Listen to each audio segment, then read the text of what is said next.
Well, here's the stream behind the school. School is actually a church. I don't know if it's a church. It looks like a big giant Sunday school thing. But anyways, there's the stream. I don't know. Maybe knee deep at the deepest. That's fine. It's wide enough. Looks like there's definitely room for fish in there.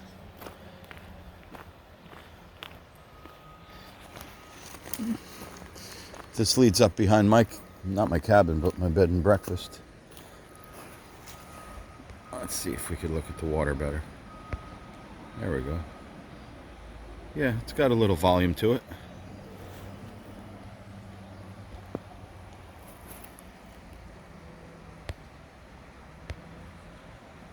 There you can see how deep it is. But along the banks you could definitely have some little brook trout. There's lots of water near here though.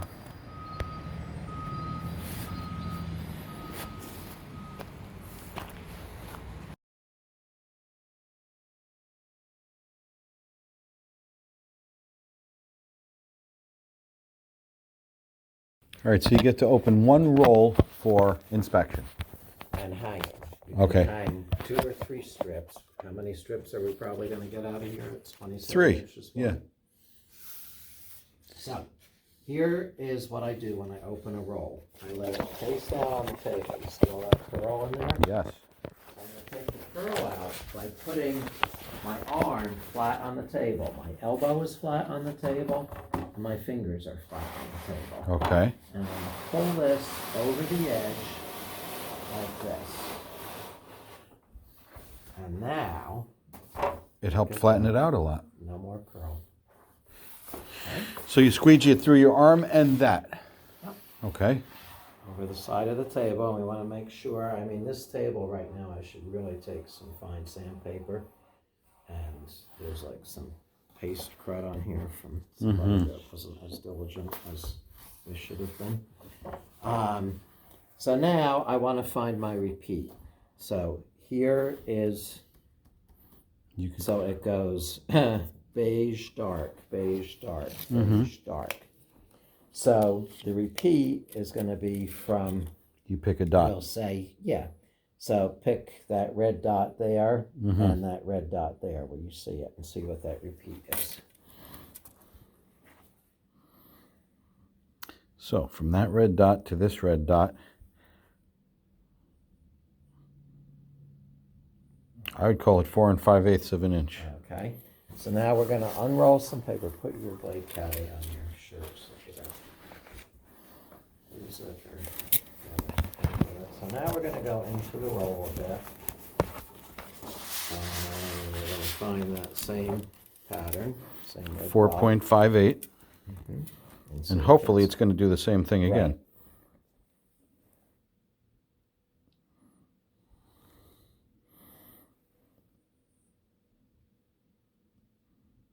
Yes. Okay, so that's good news. Okay. And then we would go undo some more. I like to check it usually in 3 places. Oh, okay. Just make sure.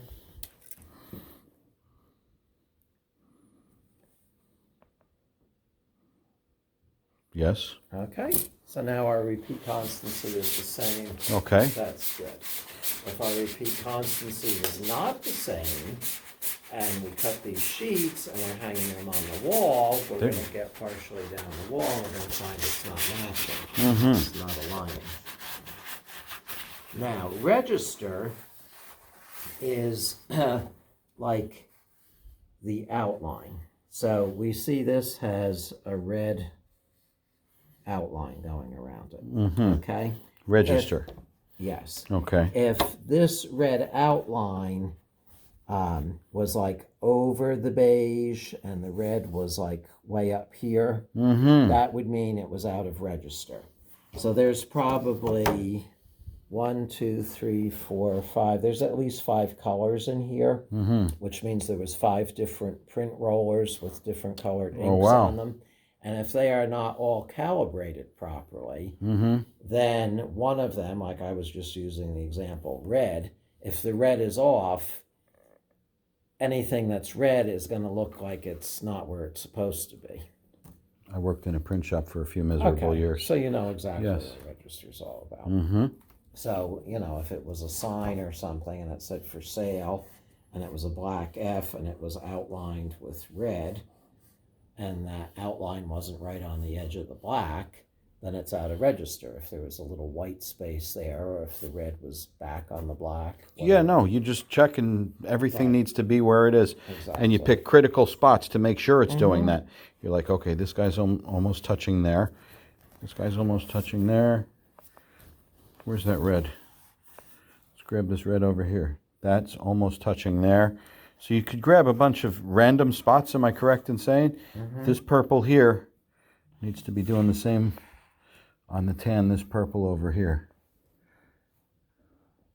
Okay, let's go like over here and say, what can I choose over here? There's the grape. Oh, that's my There's the grape. chapstick. Yeah, it's got to be a flavor somehow. Let's see. The dentist was giving these out. No kidding. Yeah, see that? Yeah, this pattern's perfect. Yeah, it is perfect. Okay. So that's good. So far so good. Now bias. Is the pattern printed squarely on the sheet? Mm-hmm. So we have to know what kind of a pattern match this is. So I have a brownish kind of pattern that's cut here. If I go straight across the sheet, I do have that brownish pattern. So this is a straight across match. How crucial is that to be square as far as? It has got to be square. If it's not, what's going to happen is as I'm going down the wall, I'm going to see the pattern start going downhill. Yeah. So if it's off, we'll make this real easy. If it's off by 1/4 of an inch, every 4th sheet, that pattern's dropping an inch on the wall. Sure. And it's not like you could put this, hang it out of plumb to make up for it. Then it would. You'll be going nuts. Would be going crooked the other way. Yes. So we're going to put the framing square right on the edge of some broken pattern and right on the edge of the paper. Meticulously. And then since this is wider than that, we're going to use our straight edge to extend the line. And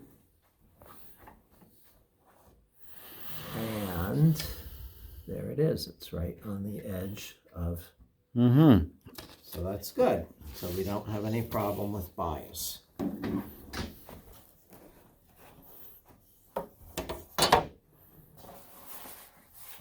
If there was bias, the distance up from the straight edge that line was, you'd measure that 1/8 of an inch, 1/4 of an inch, whatever it is, and you would say it's on an 1/8 of an inch bias, or 1/4 of an inch bias. And that would fail the test. And that would fail the test. Okay.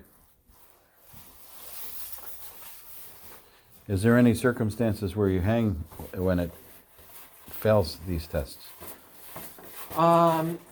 If it was like a very busy kind of little vine that just crawled all over the place, probably nobody would notice it. But something that's, a big thing like this. This is like exactly has to be where it goes. Be fairly noticeable. Yeah. And then the last one is shading. So we can check that 2 ways. We can either take 2 rolls of wallpaper and put them side by side and look at them and say, well, does that green look the same? Or if I might borrow your razor blade for a second.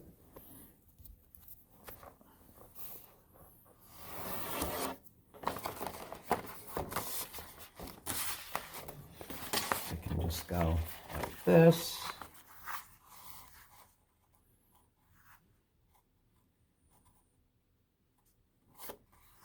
Say, does that green look the same? Yeah, so there's no shading. If this appeared to be darker and this appeared to be lighter, then we know we have shading from the right side to the left side of the sheet. And the reason that would happen is because the printing roller, when it went through the machine, was had more tension on one side than the other. So it's allowing more ink and less ink on the other side. So we just passed all the tests. So this wallpaper should be good to hang. Mm-hmm. That goes back to you.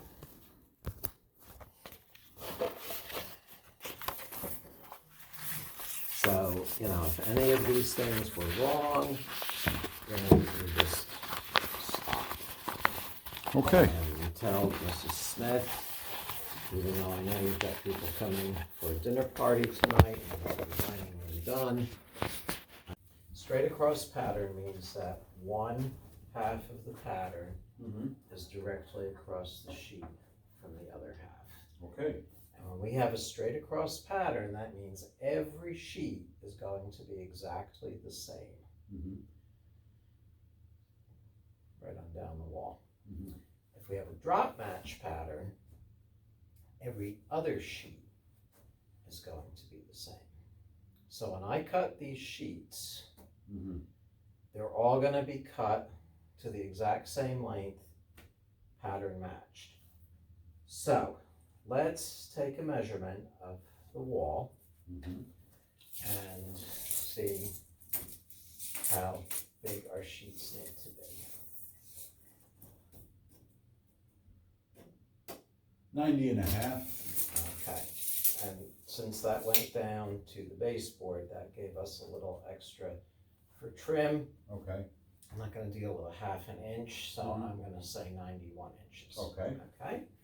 Now, your tape measure, please. So my table is 6 feet long, which is 72 inches. Okay. Yeah. So then, remember I said I made these little marks on the table? Yes. That were foot marks. So I'm going to come back to this one and put my 72 on there.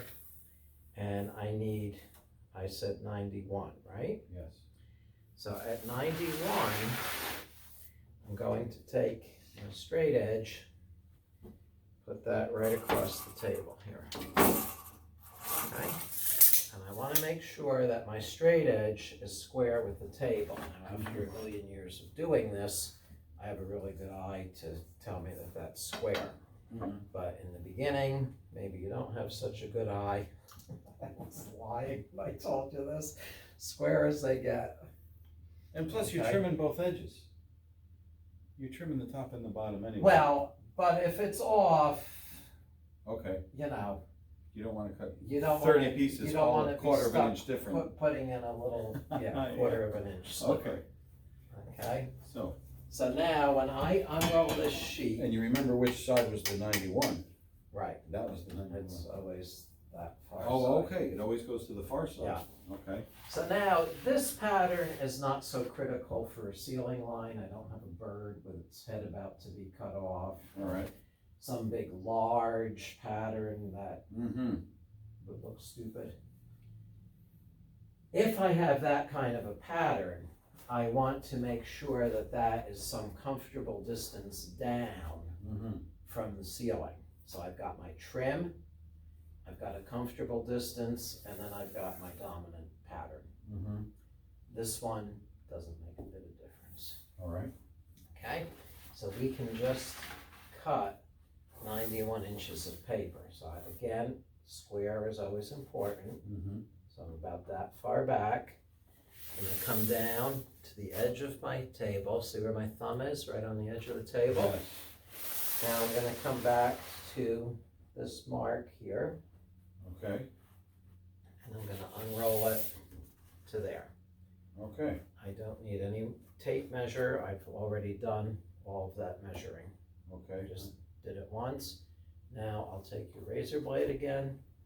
Unless you bump your straight edge. Right. And hopefully we don't do that. So now I am not cutting into the wood. I'm cutting up here in the air.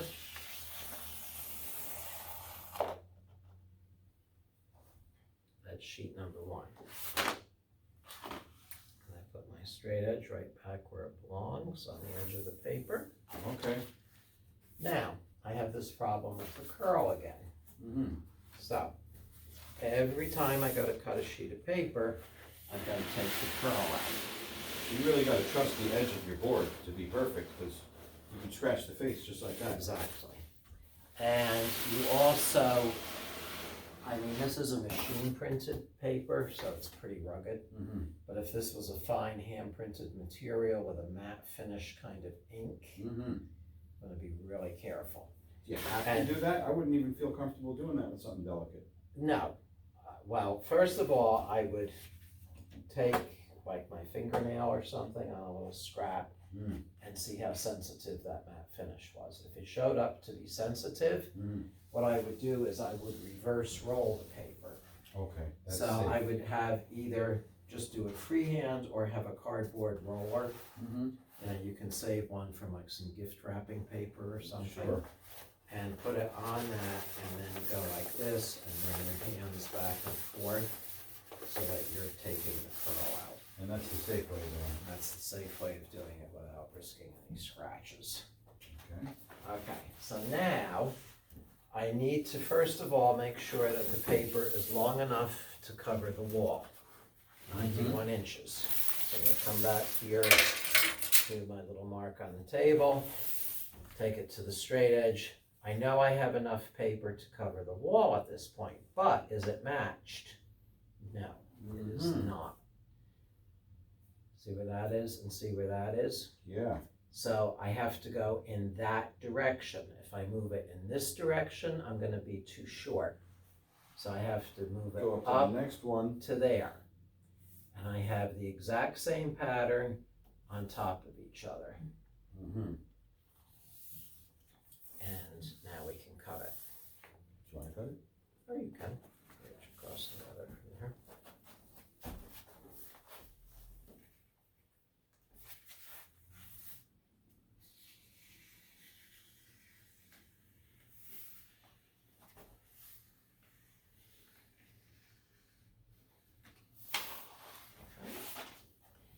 Now, every other sheet that I cut from this roll is going to be exactly as long as the second sheet. That's just a mathematical fact of life. You know, once you've done this, now every time you roll it out, it's going to do that every Right. time. So like if this was a triple roll, the next 3 sheets would all be just like this. But since this is only a double roll, and we know we're only getting 3 sheets, I'm only going to get 1 more sheet out of here. And now, So this one will measure exactly what the second one is. and the thing to remember is the second sheet has to either be the same length as the first sheet, sometimes the patterns will work out that way, or longer. It can never ever be shorter. Okay, so now I don't even have to be so fancy. I just come to my mark, I look for my pattern. And go even longer. Should I go longer? I don't know. I don't know. No, it's not. Yeah. Okay. See? So I'm just eyeballing it now. I'm putting pattern on top of pattern, and that's the way it goes. Okay. And cut it off, and I know that's all I can get out of this roll. Okay. Now this, I might be able to get some headers. I'll Yeah. probably get 2 or 3 headers out of that. So, what happened at this end of the paper? I still have some curl there. So I'm going to take this end of the roll, put it on here, and do what I was just explaining to you a minute ago. Take the curl out this way. So every time you handle it, you want to like groom it and make it flat. And then we'll see that way it's nice And and it'll flat do much on the nicer. table. Now the other thing I want to do is have all of my tops the same, because I don't want to be taking a lot of extra material up to the wall. If I take that up there, first of all, it's going to get an awful lot of paste on the ceiling. And secondly, it's going to fight me because I'm working against gravity. So I've got this big floppy piece of paper that is of no value to me that just wants to flop down. So I'm going to take this stuff around. I'm going to make sure that these are tightly on top of each other. And I'm going to bring it up to my straight edge.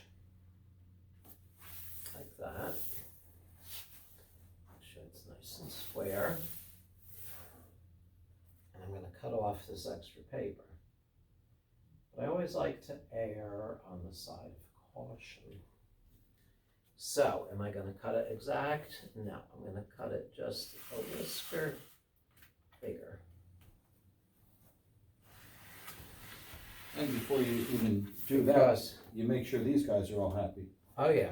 Okay. So, you know, something could have gone wrong. There could have been an air bubble in here or something. And it wasn't quite, Yeah, you don't want quite flat. So by giving it this extra quarter of an inch or whatever, I know I'm good. Because this is not only extra, that's extra on top of your extra. Correct. Yeah, so why are we gonna have 9 inches pasting our ceiling? That would just be ridiculous. And this is really of absolutely no value, so this goes in the garbage. Other than making a mess. Right. So you try to keep just like an inch, if that, going up to the ceiling. 2 inches usually is the Okay. rule of thumb. All right, 2 inches on the top, 2 inches on the bottom. all right. Now, because I cut some off, I kind of did away with some of that flatness, so I might want to go back and once again take more of the curl out. And this is kind of a tricky pattern. If I take this paper off the table right now, I'm probably not going to know what's the top and what's the bottom. Just thinking. So, do you have a pencil in your pocket? Or? Yes. So what I'm going to do is I'm going to put T, T, T. I know that's the top of my sheet now. Okay, You're right-handed? yes. Good. I fail all the left-handed Good, students. who needs it? So, the top of my sheet, if I'm a right-handed person, comes to the right-hand end of my table. It hangs over it a little bit. See how I'm taking my arm underneath here? Supporting them both. Supporting them both. Bringing that out. Nothing got wrinkled or ripped or anything. And now I'm almost ready to start pasting. Do we care about jogging and tape? We try and keep them Okay. reasonably on top of each other. And now what I'm going to do is take my first sheet. I'm going to move it like this so that it is maybe 1/8 of an inch over the edge of the table. Mm-hmm. And it's back there. And now I'm ready to paste. Now I'm just going to do some pretend pasting. Okay.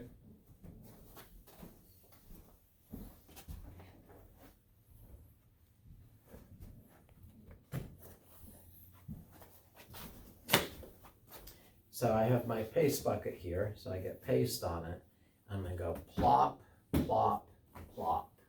I see, they don't use a screen or anything, they just blob. Yeah. Right into it. Mm-hmm. Okay. So now I've got these 3 big blobs of paste on there, Mm-hmm. and I'm going to roll that out. Now notice where the roller is. Is it at the end of the paper? The edge of No. the paper? No, it's in a little bit, Yes. because I don't want to have a big blob of paste going out there. So after I've worked this around a little bit, and you don't have to overwork it, Mm-hmm. then I take my roller and I let it a little bit over the edge, and I roll all the way down the whole sheet. With a nice wet roller. With the amount of paste that's on there. It's already been worked in and this is groomed and now you're doing like your Right. pass on it. But it's not like so totally dry that there's no paste on it. Yeah, because it's your seam. It's my seam. Okay. So as soon as I've done that, this goes back in my paste bucket, Mm-hmm. and I take this pile of paper and I move it back a little bit. So it now, just got a little glue on it from what you did too. right, there's a strip of glue here. Yes. So the reason I moved it back is before I go to fold this sheet, Mm-hmm. it's not going to slide into that glue and get glue on the front of my sheet. Okay, so it's okay that you skimmed this a little bit, maybe a little band of Yeah. paste on it. No biggie. No, that's the way it is. Okay. It's purposely that way. Okay. It's not a mistake or anything. Okay. That's the way we do it. what I did is I kept the paste off the table, Mm-hmm. and I kept the paste off the front of the sheet. Mm-hmm. Okay, so this is down in my paste bucket, Mm-hmm. and I take the sheet like this, Mm-hmm. and I bring it up, and I hold the far end up in the air, the far side up in the air. I keep my eye on what's going on right in front of me, and I get this, I really want to be all the way pretty much down here. And the whole thing is consistently wet now everywhere. Mm-hmm. Okay. And you did the And same I on get this side. this seam right on top of here, Mm-hmm. and then I let this come down onto there, go like this, and lightly, see, I'm not pressing hard, just lightly smooth it out so there's no air bubbles there. I roll this up rather than booking it like you've seen in some of the videos, Mm-hmm. because now these edges are pressed tight to each other. Mm-hmm. If I book it, I get this kind of thing going on. That's open, that's open, No tension. and there's a lot of airspace in there, which is gonna contribute to the sheet drying out.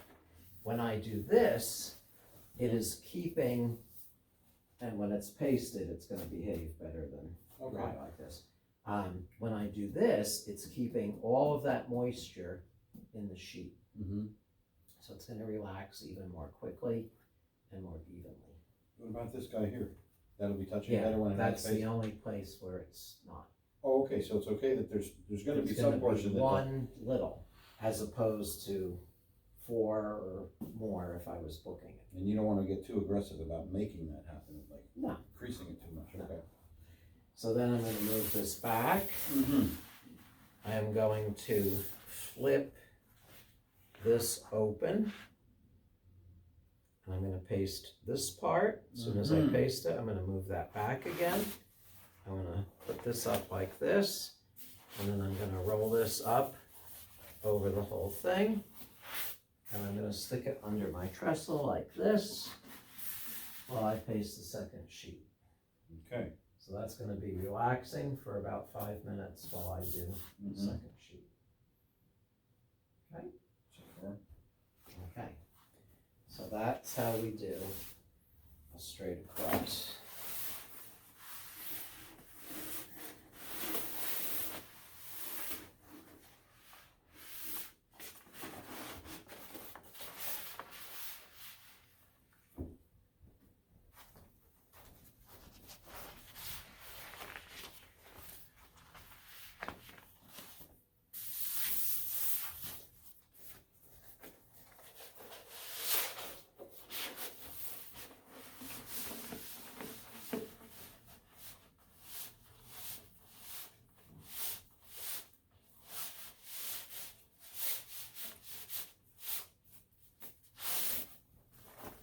Now, drop hatch.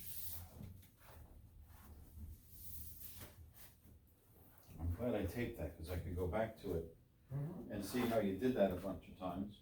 Right.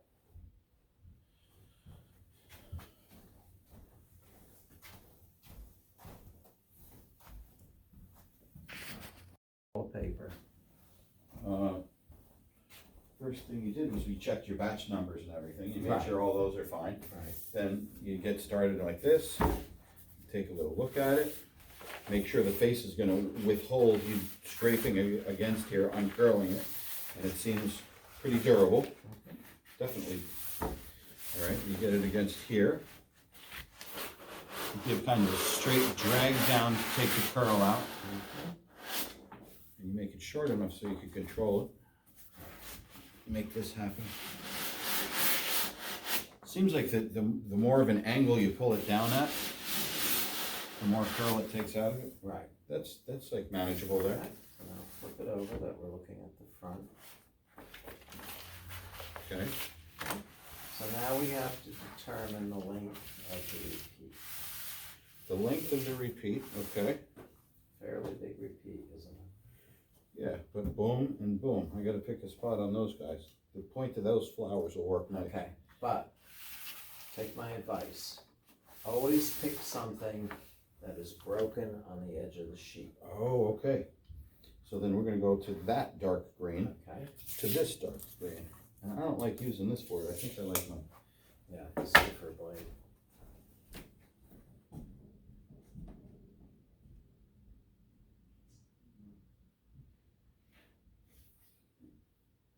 Yeah, I saw this in the store. I knew I liked it right away. And I think it has a plastic coating on it that comes off. I would leave it on, actually. Okay. All right, so let's just use the end of that. That's perfect on that. And it's exactly 25 inches. Okay. So, to check for the bias, this is a drop match. A drop match, okay. So we're gonna put the straight edge, or the framing square, on that break that we were just measuring from. This is 20.5 inch paper, so I think the square will reach right across there. Mm-hmm. Okay. Now, I don't have another one of these for reference. Because it's what? A drop match. This one is gonna go someplace over here. Correct. Like it's gonna go 50% in the middle of this. Right. Okay.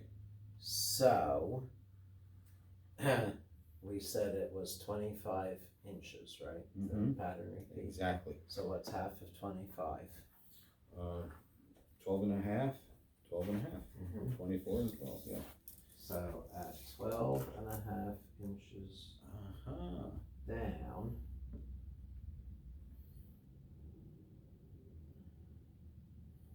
Now 12 and a half inches down, you need to be like halfway in the middle of that. guess what? What's that? This is not a drop match, it's a straight cross match. Oh yeah, because this guy lines up over to here. Okay, well anyways, we can see that this is... Yeah. Oh, that was no fun. Darn.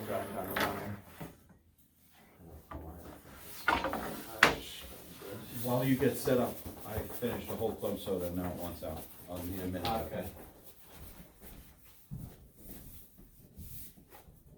Did you shut the video off? Good idea. Did I even start it? I don't think I started.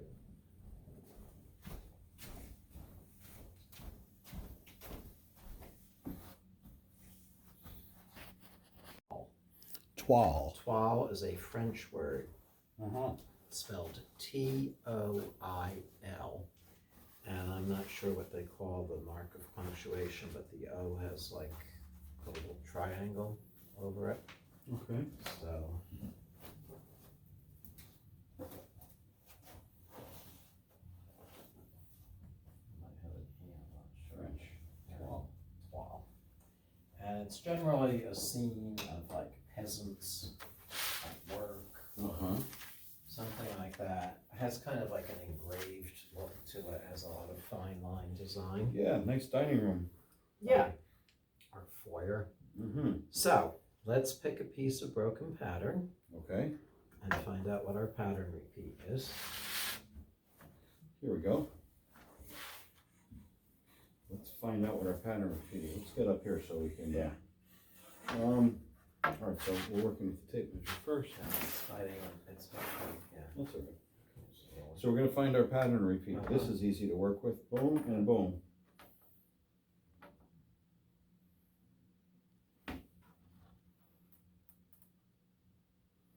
Eek. We call it 19 3/4. Okay. I don't know why they have to do that to us, but they do. So, half of 19 3/4 would be 14 and a half and a couple 16ths now. 9, 19 3/4, so 10 would be 20, so it would be 9 and Splitting the 3/4 is the hard part. right, splitting the 3/4 is beyond my limits of math. Let's call it 3/8. skills. No? Well, it's Let's use the tool because we have it at our disposal.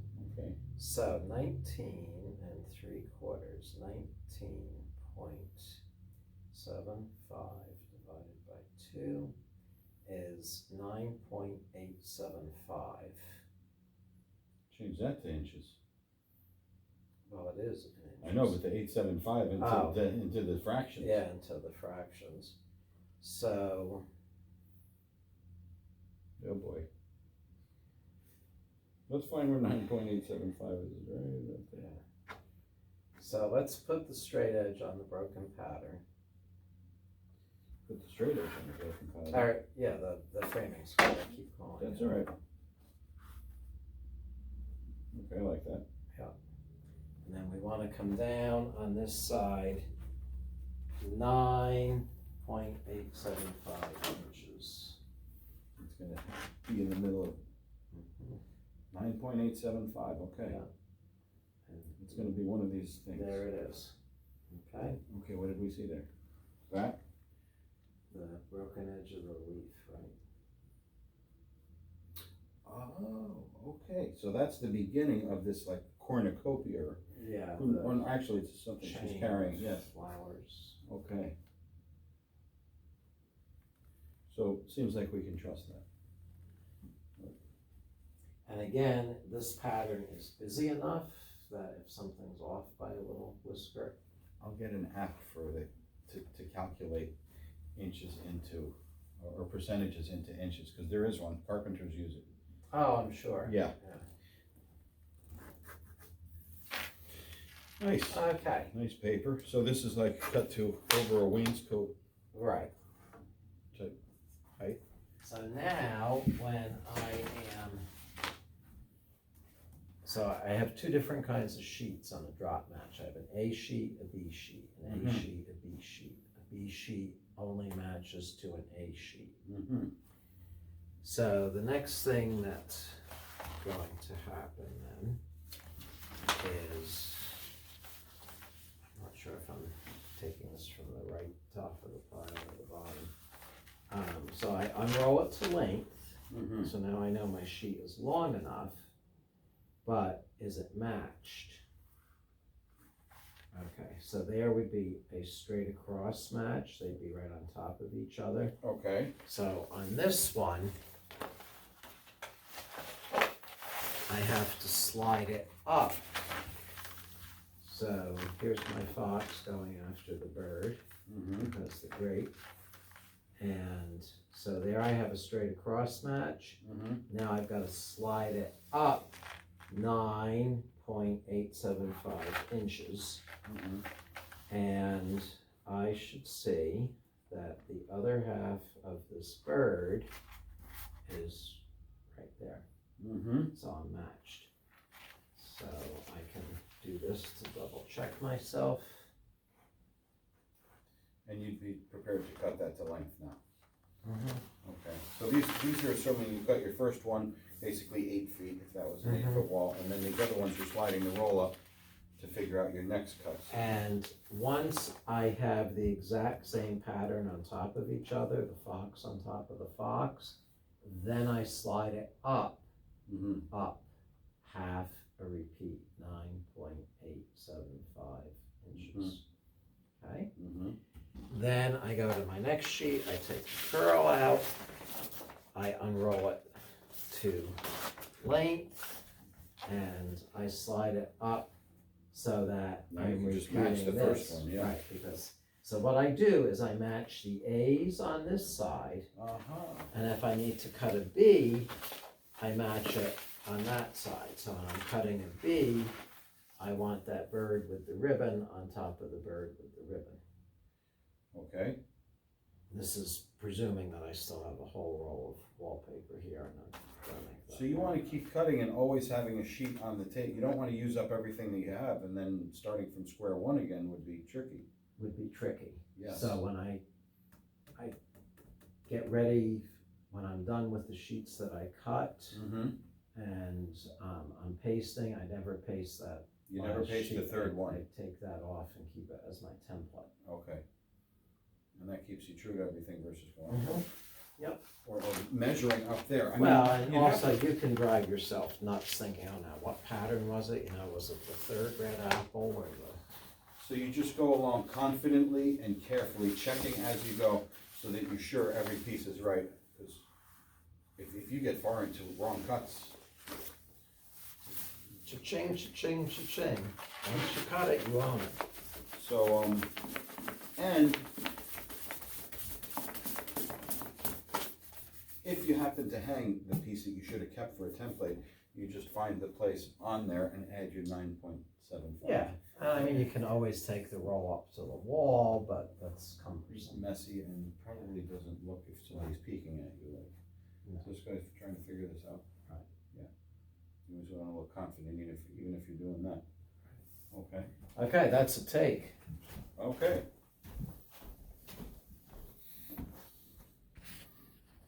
Damask patterns are So, symmetrical and will never have any animal or people or just nothing like earthly. No animate object. Okay. Can I have plants and trees? Stylized, probably. Okay.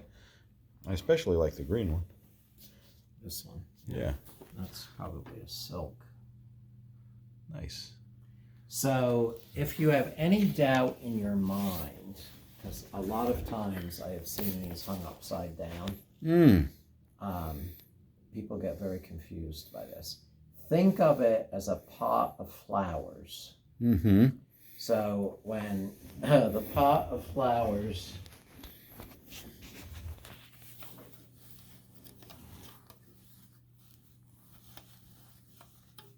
grows up, the leaves kind of bend down like that, and then the flower comes up and blooms. Okay, so a lot of times people get confused by this and they hang it upside down for some reason because they want that to come like that. So they're confusing the flower with the pot. So this is right, that's wrong. Even though it's not a flower at all. Right. It's gonna. I'm telling you, this is my. Can I look closely at it? I want to see Yeah. if I could find the flower and pot thing in there.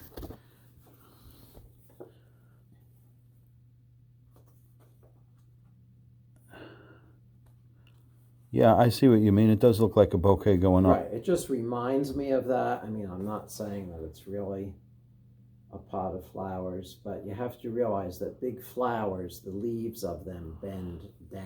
They don't grow. Okay. up. Would this work also? You see how at the top of it, it almost looks like a hanging ornament, Yeah. where that's the place you would hang it from, and then see at the very top of the triangle? Looks like it has. And this one is a real good one to see it on. Let's see if that does it too. Oh, sure, yeah, that does look like plants. Yeah. Okay, and those go up. Let's see how crazy it would look upside down like that. It looks correct like this, but it doesn't look wrong like that. So if there's any question in your mind, Yes. you go to the person who's signing the check Mm-hmm. and you say, do you like it like this or do you like it like this? Mm-hmm. And when they say, I like it like this, you put an arrow that says up Mm-hmm. and you have them initial it. Okay. So if it is upside down and when their friend comes up 2 weeks later and says, your paper hanger hung that upside down, and they call you up and they say, Jay, you hung it upside down, I'm stopping payment on the check, you go, nah. No, I didn't. I texted you a picture of that with your signature under it. That's how we skin that cat. Or your decorator.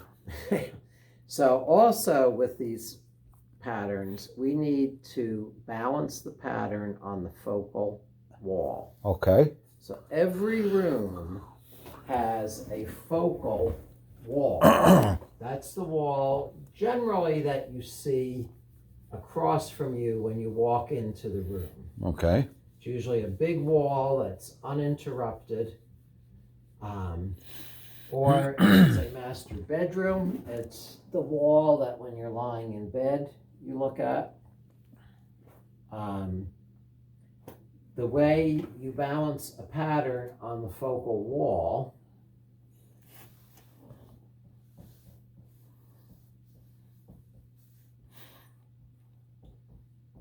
is you find the center of the wall. Okay. So you take a measurement, you divide it in half, you find the center. I always use a line with a C through it so that I don't get it confused with any other marks that I might make on the wall. Okay. Now I need to have the center of that pattern down the center of the wall. Mm-hmm. So sometimes I'm lucky. The paper has been trimmed that the dominant pattern is cut exactly in half. Mm-hmm. That doesn't always happen. So if it doesn't happen, I have to find the center of this dominant pattern, Mm-hmm. measure from it to the edge of the sheet, Mm-hmm.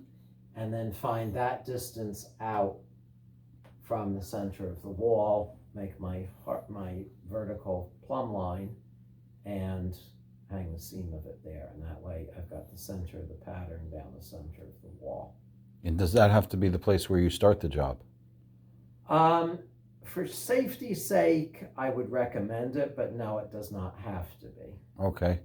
And you don't get greedy with, boy, that's going to make my windows tough over there. Well, it's really critical that that pattern is balanced. Now, sometimes that pattern will show up a couple times within the sheet. So you might have half of the dominant pattern there, half of the dominant pattern there, and then the whole dominant pattern in the middle. So now you have a choice. It could be this or it could be this. Mm-hmm. And that would give you that wiggle room that you're talking about to avoid some difficult to hang strip. Yes. So I could either put this down the middle of the wall or I could put this down the middle of the wall. So something big like that, you have to make sure the focal wall has symmetry to it. You can't have 2/3 of it over there and 1/3 here, or it's just going to look crazy. And the same thing goes for if you have a fireplace. Mm-hmm. You want it balanced over the fireplace. I think I might have a picture, but I'm not sure. Maybe not. That's also something you should confirm. Like what you consider as the focal wall, they may feel like, oh no, over the bed is my focal wall. Yeah. You could ask so them. You talk about it. Okay. So, Damask pattern. Big. So I could see with big patterns like that. I mean, you get that flower pot idea. There, yeah, no, it's like in a vase. So, what kind of a pattern match do you think that is? Straight or a drop? That's a drop. And you see a drop match pattern gives you, it's like less boring. You don't see flower, flower, flower, flower. You only see the flower. Yeah, and it's like a wide one too, like 27 at least. Right. Okay. Are the 36s always going to be a hand printed? 36s are going to be grass cloth. Oh, okay. So, what kind of a pattern would you say that is? I think I'm seeing through it too. Oh. Let's see. Well, it's dropping down. Mm-hmm. Yeah. Drop. And this is, even though it's not very conspicuous, this is also a drop. Okay. Yeah, you have to. Wow, it's way over there. Mm-hmm. I see where it repeats. So it drops, and then the repeat is the third sheet. It begins again with the brown spot that Exactly. The third sheet is an A sheet, so it's A, B, A.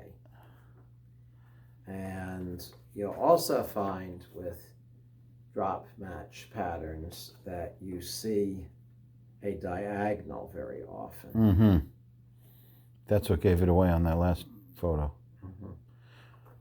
So that sheet that's still on our table, we can slide up to that and match to it and and be sure that that's the same lengths and everything, as long as we keep one sheet on the table. Mm-hmm. All right, and then when it's a drop, we have that one sheet there, then we'll have to ride up, find our match, then go to the next one, and then we can continue again. And I also, just like I put T for top, A and B. straight across, I put A and B. May I borrow your scissors for a minute? Of course. I'm just gonna get rid of some of this that doesn't keep crinkling.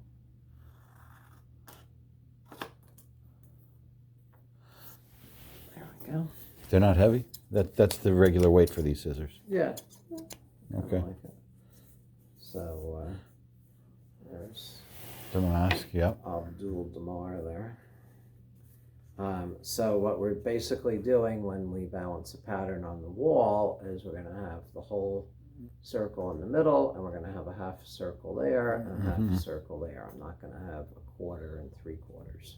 Mm-hmm.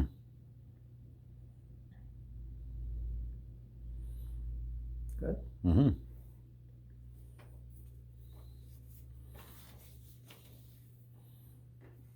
So these are good things to have documented also. Mm-hmm. That we're going to have the pattern like this. I'm starting my first. This is how the pattern's going to be. Boom. Is there ever scenarios where they want you to dry fit it on the wall so they could see it, and you have like tape holding 4 sheets together at once? And I've never had that. Okay. Had people just like tape up some paper to see if they like it in the room. Okay. And I had one lady that had this paper that I knew was the wrong paper for the room because it was an upstairs bathroom that had some knee walls in it, and it was kind of dark, and she got this really wicked dark blue background paper, and I was like, oh, this is going to wind up looking like a cave. Mm-hmm. So I hung the 2 sheets, and I said, as I always do after I hang 2 sheets, would you like to come take a look at it? Mm-hmm. And I could tell she just didn't know what to say. She was shocked. And I said, you don't like it, do you? She goes, no, not really. She said, it's not your work. I just don't like that. I said, yeah, it's too dark for the room, isn't it? Mm-hmm. It's too dark for the room. She said, can you wait till my husband comes home for lunch and we'll have him look at it? The decision's already been made. So I was like, you know, I'm going to go do something else, and you can call me at lunchtime when you talk to him. And she said, now will you come back and take it down? Yeah. We're going to order different paper. So, good ceiling line or bad ceiling line? Let me look closely.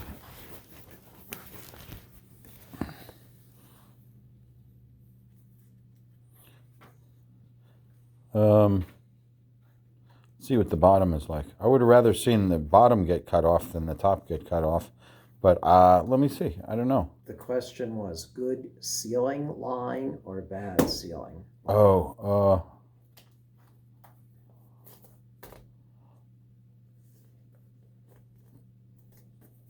it looks consistent, but if I had to say, it looks like the left wall has a little bit more cut off than the wall over the window. It's a bad ceiling line. Okay. You never cut through the middle of a great big thing like that. Okay. That great big thing should be about 4 to 6 inches down from the Yeah, there seemed like there was room for that to be intact, and then whatever gets cut at the bottom gets cut at the bottom. Furniture may be hiding it. Exactly. Nothing's going to hide it up there. No. And what really just kills me is... Nope, sorry. You're using this in a magazine as an advertisement. It's like, could you do any worse? Would the wall covering industry please stop shooting itself in the foot? Well, only you and maybe the decorator would notice that that's not nice. They might just see the pattern as nice and like it. I guess that's the thinking behind it.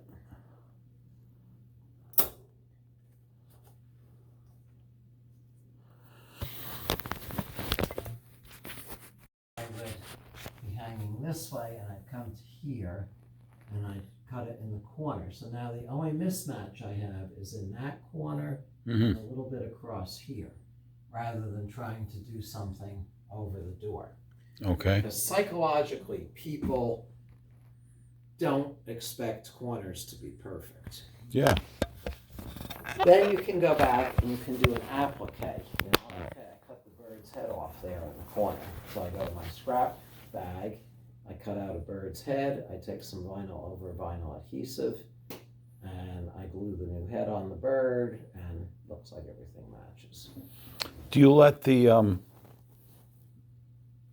this pattern match and wrap the door there, and then you just fudge the upstairs corner? Just that little chunk. Just that little chunk. So it'd be the same thing over there. We have a little chunk there. You'd let it come around, and just a little chunk over there. But we're not going to have 2 kill points in there. Okay. We're going to have 1 kill point. All right. Well, I like that one because it's behind me, and it's behind where the door opens. That's even better. Yeah.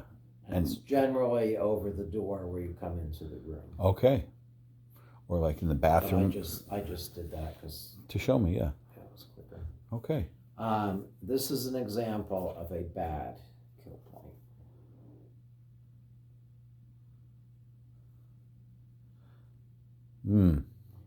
So what they should have done is they should have taken their razor blade and they should have cut down along this right side of the stem, and then around here and around the whole white daisy, and then back here and around the whole white daisy, and then come over to here and around the leaf, and down here over to the stem, and down like that. Oh, fun. You get to draw your own end again.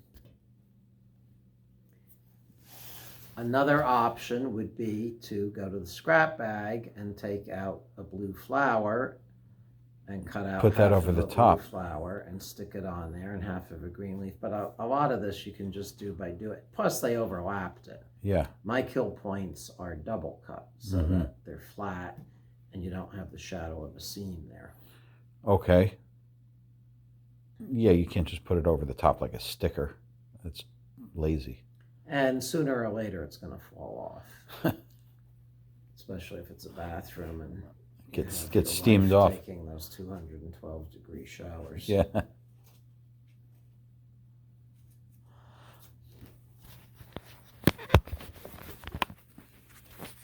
Okay. So that, if you took like a whole sheet from here over, now you've got this great big flap here that's just going to keep falling down, hitting you in the head. Oh boy. Whatnot. This way, you've cut the problem in half. Okay. So just center your first sheet and then go from there on the cathedral ceiling. Okay. And hopefully your other seams work out. If they don't, then you got to jog it one way or another. How about when a wall is 80% windows and all you're doing is wallpapering around them? Yeesh. Do you take off some Is of your... there like a space of... Yeah, 6 inches here and or 6 something? inches and 6 inches and 6 inches, and then some space where the triangles are, and you just deal with it. And do you have to go up with full sheets, or can you paste them Not in? necessarily. Okay. I mean, it's going to be more time consuming to cut in all those pieces, but you'll probably get a better match. Well, what if you take some of the waste off? You're like, I don't need to carry up No, exactly. You can 18 inches by 7 feet of this. No, I typically take some of the waste off and Okay. only let like a 2 to 4 inch overlap. Okay. All right. A staircase, you're going to go like that. And what I would do is I would cut this back to like just 2 inches so I don't have this big flap falling down hitting me, and I don't have this big flap getting paste all over the carpet or the hard Stairs that you're going to slip and fall down. Exactly. Okay.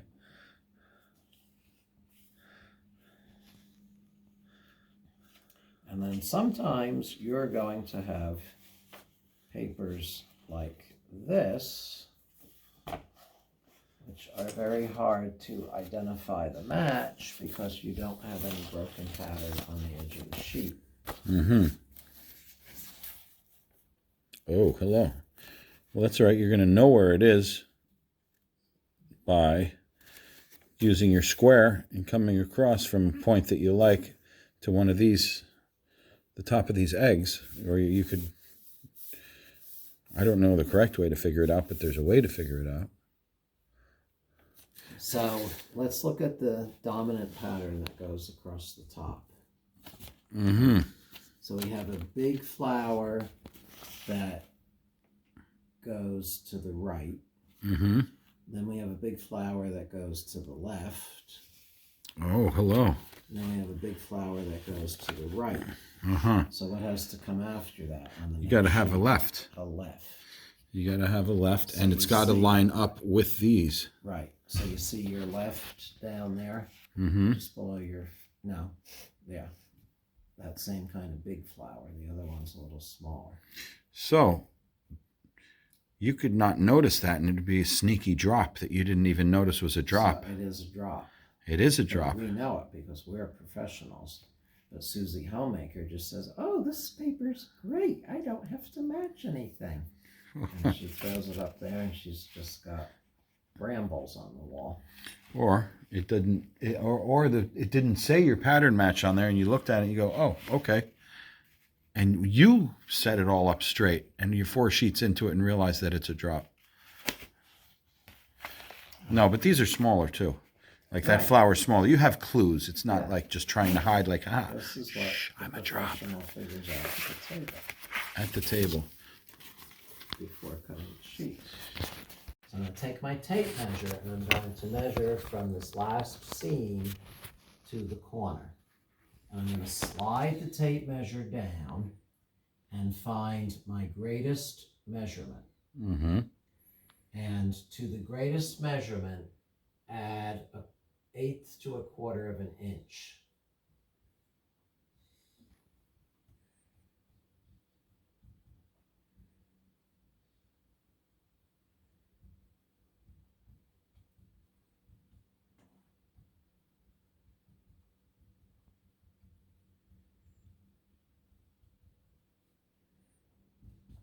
Then we are going to, on the table, after we've pasted and booked that sheet and it's had time to relax, we're going to take this measurement and cut it off the left side of the sheet in this case.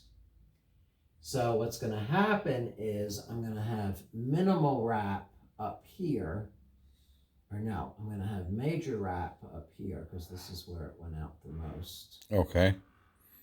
And I'm going to have minimal wrap as I go down there. So we're working from the right-hand sheet towards that left. We're working from the left to the right. Okay. And see which way my arrows are going? Okay, yes. Okay, so I have also drawn my level line around the room. Mm-hmm. And I'm keeping my dominant pattern on the level line. So now I have the rest of this sheet sitting on my table, pasted, ready to go. I cut this part of it off. I'm going to measure how wide that sheet is. And on my level line, from this point where I have the most wrap around the corner, Mm-hmm. I'm going to come out and I'm going to make a new vertical line. Okay. And that's going to be plumb. Right, a vertical plumb line.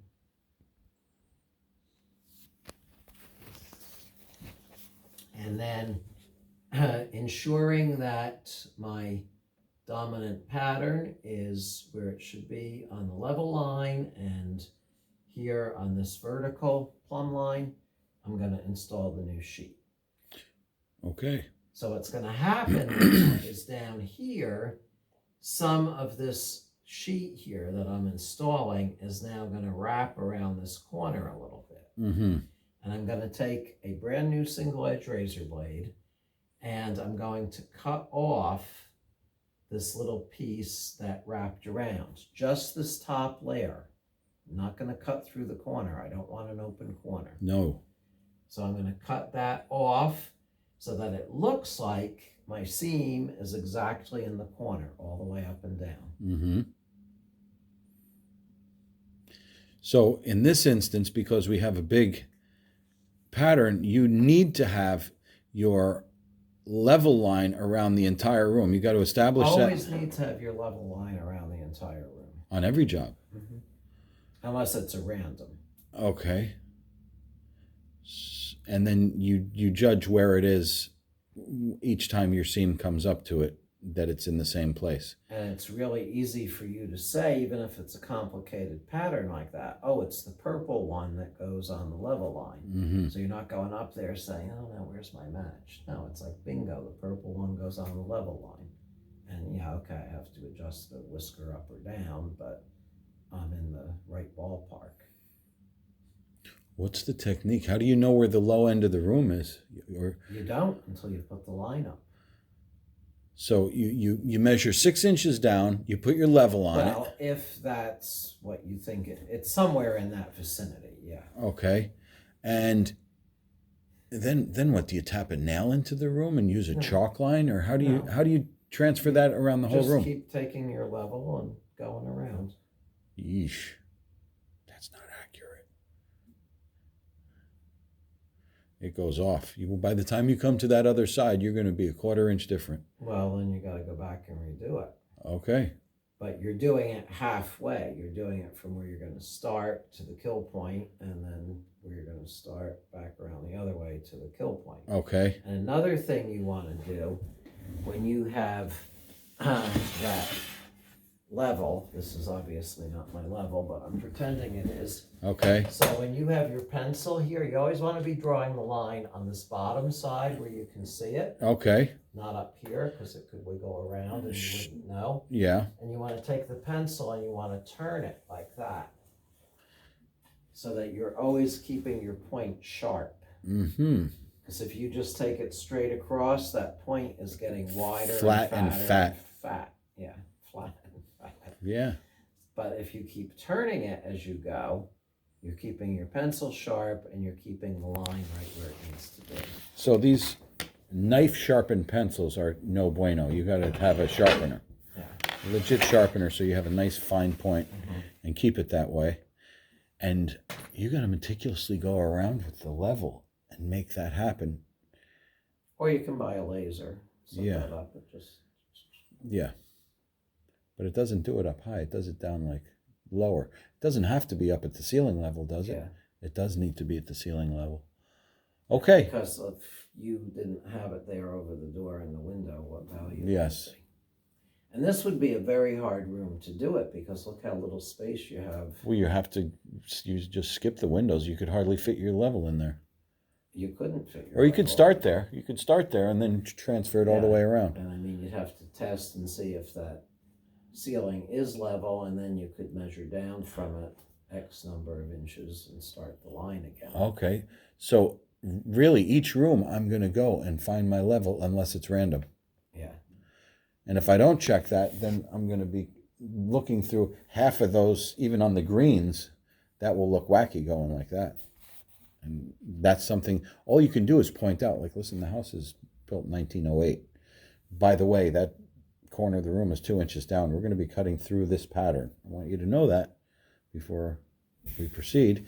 And ideally, that's considered before you bring the paper in. Can you do any of this stuff beforehand, like when you're doing your estimating? Probably not. No. Because they're not really going to want to be looking at pencil lines on the wall for a while. And plus, there's all kinds of knickknacks and whatnot. Yeah. Plus, you get a sense when you walk in. If you're falling into the corner of the room just by the pitch of the floor, you'll know. Yeah. And the door is looking like this and stays slammed open the whole time. Exactly. Then you'll say, wow. And, these are like 5% of your jobs or less. Yes. Okay. And the next pattern is going to be there on the ceiling so that this all matches up. And the way we get the line out on the ceiling is to use the framing square here. From our plumb line. From your plumb line. And then extend the line out. And okay. You can double check it by flipping the framing square over. So it's going like that, and see if it's there. So if you get a situation where you're framing a square, did this, because this inside corner was a little out, Yeah. split the difference here, put a dot there and go from here out with your line. So you pick your focal wall, and if it has a big pattern, and for some reason a big pattern is going on the ceiling also, Well, yeah. the big pattern runs to your focal wall, and then everything else is on the sides. You don't turn the paper that way just because, Right. for whatever And reason. the wall behind you is not going to match because it would be upside down on that wall. Mm-hmm. So it looks like it's actually been installed straight up the wall and continuing. Okay. And the ceilings are coming back again. I'm seeing a lot of these advertisements with the ceilings. Oh, that's for someone else. Molding of some kind. Fireplace mantle or trim underneath the windowsill.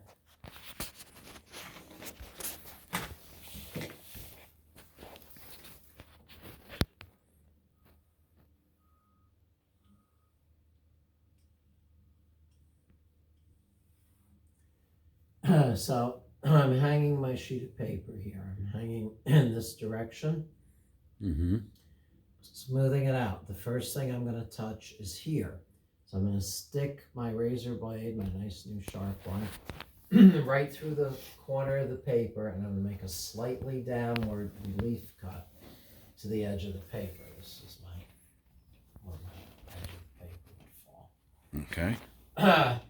Hopefully I had done better engineering and it didn't fall here. It actually Okay. fell here because that would be a very difficult piece to install. But for purposes of just talking about relief cuts, so this is on a slightly downward angle to the edge of the paper. Then I smooth this down, I get to here, and I can just join it up into that cut. Mm-hmm. Now as I smooth this around, the first thing I'm going to hit is this part of the circle. So I'm going to make a cut that way. And I'm going to make a series of cuts like this till I finally can get to there and there. Mm-hmm. Okay? Then I'm going to smooth down a little more. I'm going to come to this, make a cut up, and then I can make a cut there, come down here, make a cut there, come down here, make a cut there. You're not tucking this in tight yet. You're just making the relief cuts. No, you're tucking it in Oh, okay. pretty tight. As you go. Right. Okay. As you go, because like on this circle, I can't tuck this in till I've made the cut. Oh, here. yeah. And then the other ones too. Right. So the bottom ones are going to wait for you as you... Right. So I say high points, then low points. Okay.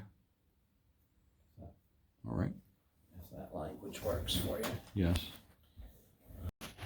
Trim this off. And I'm going to let this piece extend like maybe a quarter of an inch up onto what I'll call the ceiling of the arch. Mm-hmm. Then I'm going to peel this side of the sheet back a bit. And I'm going to look for a scrap of paper that matches here. Mm-hmm. And I'm going to install that so that it's matched right here because I have to fill in that space. So I need an extra piece of paper to put in there, and that I get from the end of a roll or a scrap from where I went around a door before or something like that. Where do you join those two pieces that goes on the ceiling? This? Yeah. This piece is going to wrap up under the main sheet by like a quarter of an inch or so and put some vinyl over vinyl on it. Eek. This piece has wrapped up onto here. Yeah. A quarter of an inch with vinyl to vinyl. And this is my new little piece that I... So you leave that sheet intact. You don't try putting another piece that'll do the whole strip. Right. Okay. What if that's short? You could do it that way. I mean, you could make a new seam here if you wanted. Yeah. And put in a hole. I mean, one way or another, you're going to have to be doing some extra cutting. that's going to want to unflap. That's why you use vinyl over vinyl. And you tape it overnight, and the next day you come and take the tape off or something? It should dry pretty quick. I mean, it depends what kind of paper it is. If it's a very stubborn vinyl, you could take a heat gun and soften it up with a heat gun. Or you could just put in a whole piece there and wrap it, whichever you feel most comfortable with.